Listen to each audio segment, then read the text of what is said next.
So for my second skill or agent, I will be performing Petrissage, which is a type of soft tissue massage. So first, I'll start out with the contraindications and precautions of Petrissage. Contraindications include bruising, open wounds, varicose veins, acute injury, irritated or broken skin, or acute inflammation. Some precautions include incision sites, newly formed scar tissue, or nerve dysfunction. So those are questions you're going to want to ask your patient during your history to make sure they don't have any of those conditions before you start treatment. Next, I will describe the Petrissage to my patient. So Petrissage is a type of soft tissue massage that is used to increase circulatory motion in your muscles and your tissue spaces. It's used to stretch your muscles, decrease muscle spasms, just increase that hydration to your tissues to really help relax and stretch them. It can also help to reduce or loosen the adhesions or scar tissue you may have. So we use it if your patient's having pain, tightness, or tension in a muscle.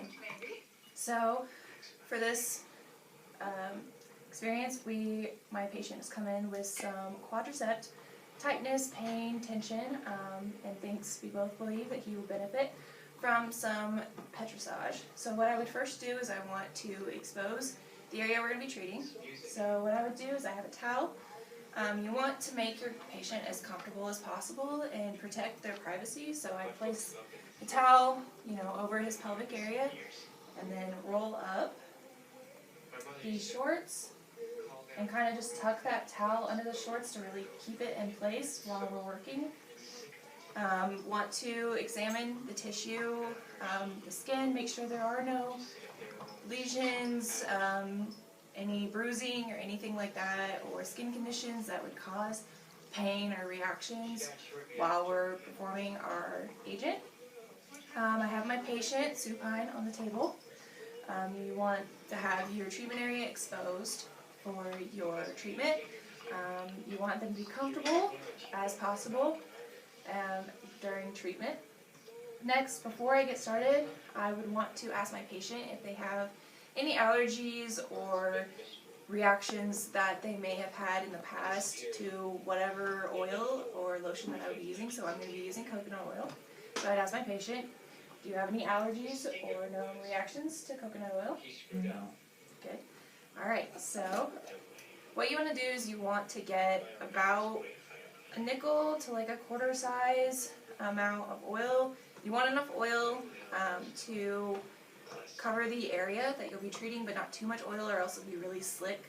This is solid, but with just some friction between your hands, it'll turn to a liquid. So treatment time for Petrissage is typically 5 to 10 minutes. It just depends on the patient preference. If they're in a lot of pain, they might not, or if it's pain for them, they might not tolerate very much, or they might be able to tolerate the full 10 minutes of the massage. So it just depends, but typically 5 to 10 minutes, depending on your treatment area and patient preference. So the techniques that are involved in Petrissage include kneading, skin rolling, push-pull, and circular motion with deep pressure. So first what I'm just doing is kind of covering my treatment area with the oil. Make sure I just get all the area, get it all oiled, kind of warmed up the tissue. So then the first technique we're going to perform is our kneading. So kneading is very similar to what you would do with kneading dough. So I'm just pulling forward, lifting up that tissue between my fingers, and just kind of rolling it between my hands and my fingers. So you just want to go forward, roll it up, and you just keep going that along the length of the muscle.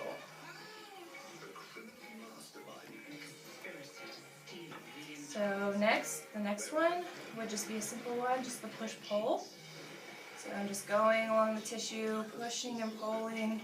You want to keep your hands in contact with your patient's skin the entire time, just to keep that movement, that circulation going to help your tissues and your muscles. The next one would be skin rolling. You go forward, kind of pick it up, roll it back between your fingers, fingers. It's really easy to do if your patient has a lot of like excess skin or tissue. He's got more muscle here, so it's a little more difficult to kind of pick up that skin and roll it, but just be going and rolling. And the last one would be the circular motion. So I like to put one hand on the top of the other and just go through, and you're just getting that circular motion throughout the tissue. This is with the deep pressure, so you want to kind of gauge it, and depending on what your patient can tolerate, but this is really to get deep down in there and find those trigger points or those muscle points within the tissue, and just kind of find those knots and really work them out. So your pressure always depends on your patient preference. Not always more pressure means that you'll get those knots out, so you just want to base it off your patient and how they feel. Just kind of gauge their face, want to be observing their facial reactions. So if you have a patient that is grimacing, then you know you're giving way too much pressure and you should back off a little bit. But you could also just continually every few minutes ask them, how does that feel? Does that feel alright? Alright, good. And then you would just ask them if they wanted more pressure, less pressure, it all is patient preference. You just really want to try and help relax that muscle, loosen it up, and get that circulation to those tissues that you are trying to help. And it all depends on also what phase of healing the patient's in. So if they're still at acute, might be more sensitive and painful, just depends. So while you're working, you're just observing your tissue, observing the skin, make sure no reactions are happening, adverse reactions. You want to make sure the tissue still has good blood flow and texture or color to it. Don't want it to be turning, white or bruising. Just got to be aware of that. Just also be communicating with your patient, observing them, observing the tissues you're massaging and your muscles, so you can be feeling around for those knots or trigger points, those tight tissues. Just observing all of that while you're working. Your documentation is going to include your area treated, your treatment duration, your agent parameters, so what techniques you used, how much pressure you used, your treatment time, so just everything like that. You want to include patient position as well as your patient's response to the treatment. You want to include all of that in your documentation so that the next time either you or another therapist goes to perform this type of massage on your patient, they have the exact data that they need to perform this just the way that you did before. And if there were any adverse reactions, they would know about it. Any kind of something that they didn't like, they would know.